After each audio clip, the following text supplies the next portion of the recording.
Welcome to Smart Branding, a podcast dedicated to branding, naming, and domain names. I'm Tatiana Bonneau, and with my guests, we try to help you create and grow strong, memorable, and meaningful brands online.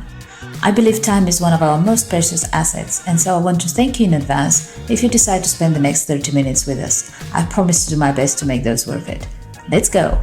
So, hello everyone. Today our guest is Yuval Ackerman. She is specializing in email marketing done ethically and strategically. Thank you for making the time. Yeah, thank you for having me. Let's start with a short introduction. Tell me a little bit about yourself. Sure. My name is Yuval. I am an ethical email copywriter and strategist, as you mentioned.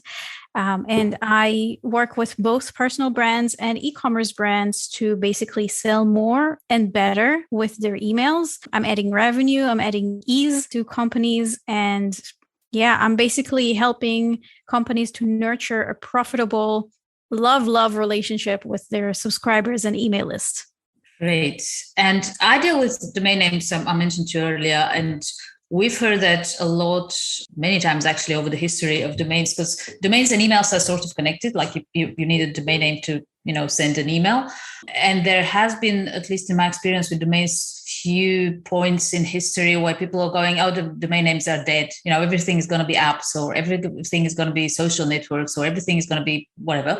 And with so many different ways in which company can communicate with their customers, I've heard that sort of a thing said about emails as well. But obviously it has never happened. And if I'm not wrong, and you can correct me on that if I'm getting that wrong, I feel email is still one of the most effective ways to communicate with your audience and to engage them, especially if you're talking about longer term relationship with your clients. So what is your experience like over the time that you've been dealing with emails? Yeah, that's a very good question. I think that a lot of people think of email as something that is maybe very old and very unattractive and not very sexy. But email is the cockroach of anything internet. Social media try to kind of have the upper hand on things.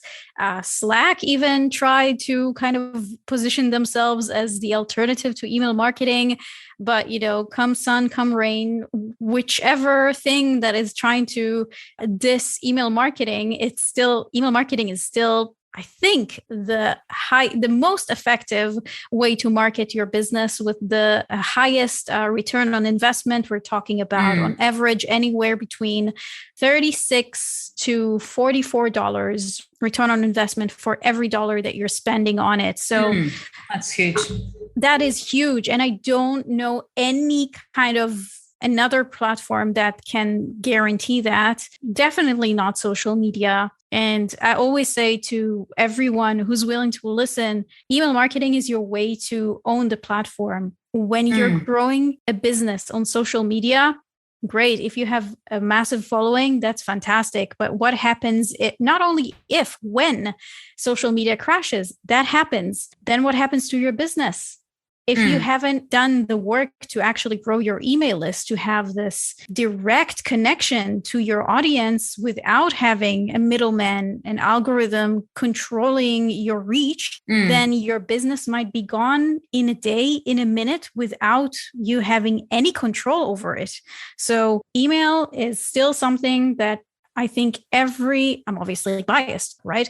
But I think that every business owner needs to take care of, it needs to care about, and they need to nurture it. I absolutely agree. And I think a key thing there that, again, has in common with my field of work with domain names is that independence that it gives brands and business owners. And like you say, absolutely all for social media, and also like there's different social media websites and platforms that are suitable for different industries or different type of audiences. So as a way to reach your audience, it's absolutely amazing that, we have all those as tools. That's what I think people shouldn't forget, or entrepreneurs shouldn't forget, is that they are tools to be used, but like you can't build your business on them. Or I mean, at least if you're looking to be in business for the long run. Yeah. And I really appreciate the fact that you're mentioning that, because email as well can be used for the short term, could be used for the long term. It's a matter of how you're using it. And I find that people who are only thinking about short-term strategy with emails, they can come across as very spammy and very unethical. And this is what I always encourage my clients to do, is not only to think of the short-term goals, because obviously each and every one of us loves to have quick wins, but that's not what it's about. We're here to build businesses that are resilient, that are long-lasting, that are, as you said, independent, and don't have to rely on anything else, any other platform, any middleman to ensure that it's still up and running. Absolutely. You have the word ethical like quite a bit on your website, and you've mentioned it already a few times. What makes an ethical email? I'm going to share my mantra for the first time today, and probably not the last. It depends. I always talk about ethical email writing, copywriting, and marketing in 3 pillars, basically: storytelling, transparency, and consent. Now, what each and every one of those mean to different business owners, again, it depends. Each business sees that and uses that in the way that's feels and sounds and just the best way for them. But I think that if you are using consent from the moment that you're welcoming someone to your email list and all the way through their customer journey, as well as being transparent just enough, just as you feel comfortable using transparency to your benefit, and storytelling. I mean, storytelling is such a marvelous tool to get your subscribers to remember who you are and stay top of mind, as well as to convert people. I think if you're using all 3 in different capacities, as long as you're aware of those 3, I think you're already halfway, like you're 50% more ethical than most brands out there who don't even care about those things. So again, it really depends how you're using those. But as long as you're aware of it, you're solving already half of the problem. Absolutely makes sense. We kind of touched a little bit on mistakes that people make, which is not being aware of those. What would you say are the most typical mistakes you see with your clients, existing and potential clients, entrepreneurs in general, when it comes to email marketing? There are many, but we're talking in a very interesting point in time where I am trying to really oversimplify things for my clients, where I'm telling them one of the biggest mistakes that I'm seeing is the welcome experience, not only the welcome sequence, which is the series of emails that a new subscriber gets after they subscribe, but the whole welcome experience. A lot of companies, both in the personal brand realm and the e-com world, they don't even get your first name when you sign up to their email list, which is a missed opportunity, in my opinion, because then you cannot use personalization. Then a lot of companies don't have a strategic success message, which is the message that you get right after you submit or you sign up for someone's list. And then I think the latest stat that I can remember was around the 43% of brands still don't have a welcome sequence, which is outrageous, in my opinion, because when you welcome someone into your life, into your business, you want to give them the best experience ever. You want to make a great first impression. And a lot of companies are still not doing that. And then I can bet on the number, even though I don't have it like a well-researched number, but I bet that about 50%, at least 50% of the e-com brands that I'm seeing out there, their whole welcome sequence is about this discount code or coupon code for the first purchase that they gave you to sign up, to entice you to sign up. And then it's all about, quote unquote, the discount is expiring. Is this how you want to welcome a new subscriber? I don't think this is what you want to achieve in the long term. Again, if we're thinking about the long term. If we're talking about right now, most of the problems that I'm seeing with the types of clients that I'm working with is that their whole welcome experience is just subpar. Yeah, I can totally agree. And I think I recently made a purchase on a website, and I mean, there wasn't anything that much special about the messages I got after. But at some point they wrote to me and they said, one of the items that you've ordered will be delayed in production or whatever. Do you want us to send everything without it? Or so anyway, there was some issue with the order, but I got to exchange emails about few of the people that worked there, and they were so like nice. It turned that I think I enjoyed the fact of having that personal attention and experience more than the fact that effectively what happened was my order was delayed by 2 weeks, And so or is it at all doable? Because you mentioned you help people like form their email strategy, personalize everything, but you still can't replace that human touch. But is there a way to maybe at least encourage it? So make people come back to you and then you respond to them more personally, or is there something to be done in that direction? Oh, I love this question so much. Our listeners can't even see that, but I have like the widest smile on my face right now. Email, I always say email is a part of a whole customer experience and customer journey. And as much as we all love to automate things, we can never basically skip the human touch to this whole process. That means that we need to be in continuous dialogue, not monologue, dialogue with our subscribers. If you're a big company and you have, for example, a customer success department, allocate or give one person the job to actually reply to all the emails back. If you want people to reply to your emails, then reply back, show that you care, develop the conversation.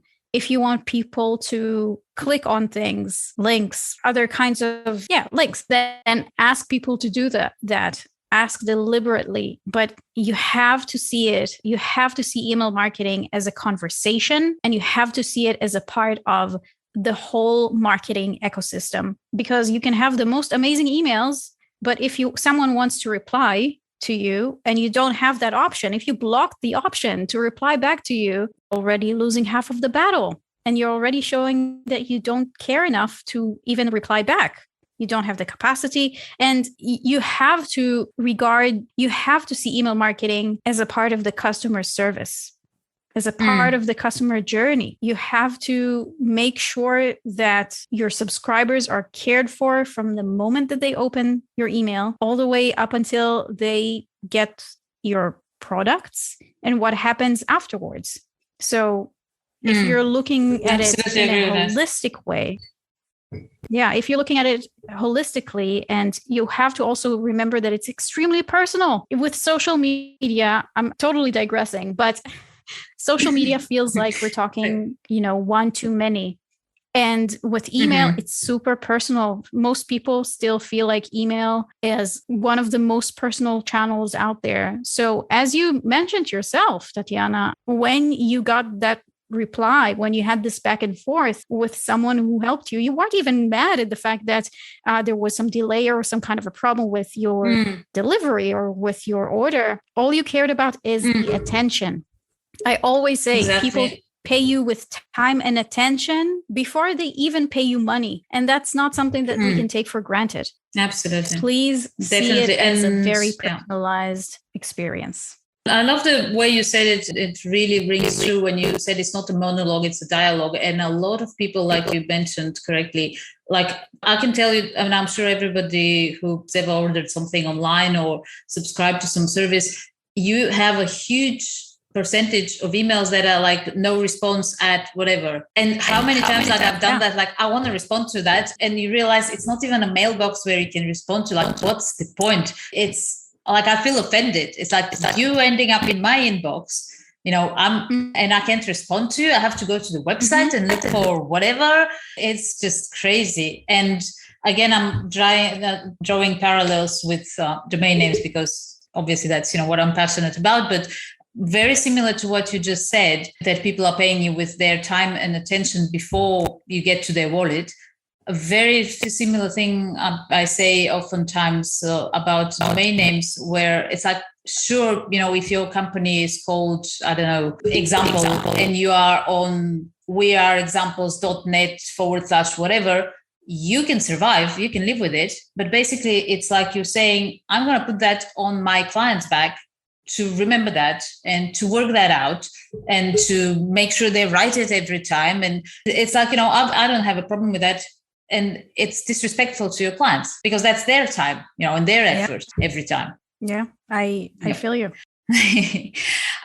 We oftentimes hear stuff like the internet is full of, use those subject lines for whatever, or that's the best time to send an email for whatever, or the best days to send whatever. What are your thoughts on those kind of tips? Can I curse on this podcast? Yeah. This is complete bullshit. I absolutely hate all the people who swear by magic formulas and all kinds of times in which you absolutely need to send your emails. This is complete bullshit. What works for your email list, for your audience, for your subscribers suits them, suits you. It doesn't mean that you necessarily have to send an email on Tuesday at 8 a.m. to get the highest open rates or the highest click-through rates.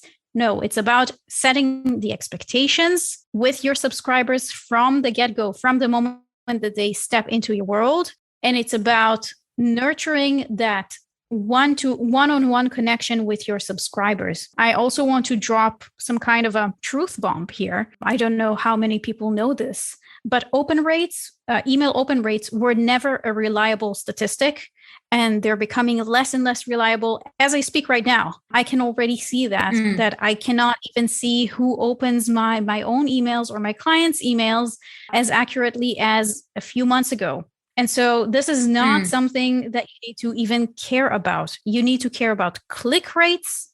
You need to care about replies and obviously conversions. Now, you can also write, and I wrote an email about this a couple of weeks back, you can write an email with the shittiest subject line in the world, and people will still open your emails religiously because they know who you are. They know how much value you bring into their inbox. So you can literally leave the subject line even empty. I wouldn't do that, but you can literally leave your subject line empty and your preview line empty. They will still open your email because they care about you. People open emails because they care about the sender name and because you have built up your reputation, because you nurtured this connection. And so I wrote this email because I have friends and colleagues that are not copywriters. They don't have, the slightest idea what it takes to write a good subject line or a preview line. And still I open, and I'm super critical. I open each and every one of their emails. I save them to Sunday morning and I sit down with a cup of coffee and I read each and every one of those emails, regardless of their subject lines, because I know that what I'm going to read in that email is going to give so much value to my Sunday. It's really not about the best day to send an email because this is, the average statistic that was researched. It's about really telling your subscribers, I'm going to send you my Ethical Friday newsletter every Friday, my afternoon, Berlin time. So watch out for my emails. And so my subscribers know that every Friday, my afternoon, maybe their morning, maybe their Saturday morning, they're going to see an email from me and they will open it. Set the expectations, build up your reputation. Nothing else really, really matters.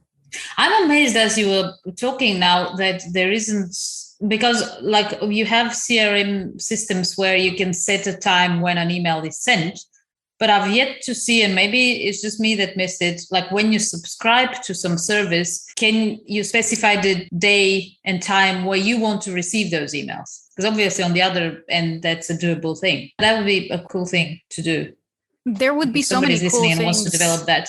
Yeah. Please. I mean, even, I keep hearing about emails that aren't going to be still. Is that the right word that I want to use here? Never mind. But emails that are going to change for each and every time that you open them, they would look and feel differently. So there are people who are working on that as well. And I'm very, very excited to see what the future of email marketing is going to look and feel like. That's very cool as well.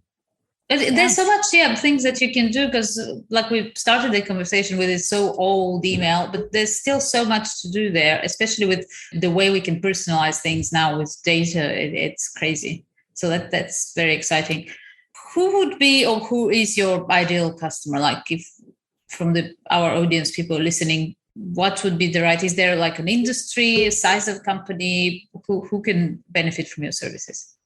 Absolutely. So I work both with personal brands and e-com brands. My ideal clients have 6+ figure companies. Usually we're talking about small to medium-sized companies of about up until 50 to 100 people working there. They have teams of customer success or customer service, very, very important to kind of complete this puzzle. They have designers in-house, because as much as I love doing the copy and the strategy, you do not want me to design your email. And they have data on their subscribers, which is very important. They have already lists with a couple of thousands of people. And most importantly, they care about their subscribers like nobody else's business. And they care about how they talk to their subscribers and how they sell to their subscribers without wanting it to be spammy or sleazy. Yeah, absolutely. I can definitely agree with that. Would those services apply to businesses that would you have to have some sort of like e-commerce, for example, you can have repeat customers. Mm-hmm. You have other industries where you don't have repeat customers, but like you have people who may potentially be interested in your services like later on in the future, even though it makes it harder to, I'm actually like talking about myself here. Like I think you can have a similarity with, for example, real estate, where somebody has contacted you for whatever house, they bought it or they didn't buy it, but they are the type of person who buys houses. And you don't know when they might need another house. Is there any point of trying to even build some strategy with those type of purchases that are not frequent at all? Oh, that's a great question. I was never asked this and I love it. There is a huge significance in that. Specifically, I can think of real estate as something that is heavily relying on referrals. And referrals, as we all know, not from the online world, but from the real world, that referrals are social proof that we are using for our businesses or other businesses. And this is how businesses grow. So even if you are a real estate agent or company who's listening to us right now, and you're even thinking, oh, do I even need to invest in my email list? The answer is absolutely yes. Because if you give a premium service to someone who bought a house from you right now, they would go and recommend all of their friends to use your services later. And your email list is your number one way to stay top of mind without any distractions, without any, again, middlemen to interrupt in between. And this is something that you need. I mean, you don't have to. I'm biased again, of course, but I think that you need to invest in your email list because you can never know where the next sale is going to come from. For such businesses, it's usually going to be word of mouth. And this is how you can grow your email list and use it to the best of your abilities. Great. And last question, where can our audience reach you? Well, the best way to do that would be either via LinkedIn with my full name, Yuval Ackerman, or you can join my email list at ackermancopywriting.com/subscribe. And as a gift from me, you're also going to see exactly or steal my formula of how to set up your welcome experience to a total success. Wonderful. Well, thank you. That's been very, very fun. And I'm sure it will be for our listeners. Thank you, Yuval. Thank you so much.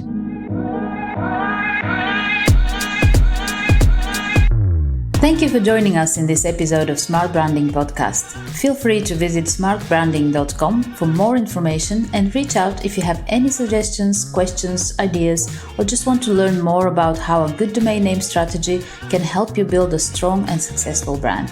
See you next time.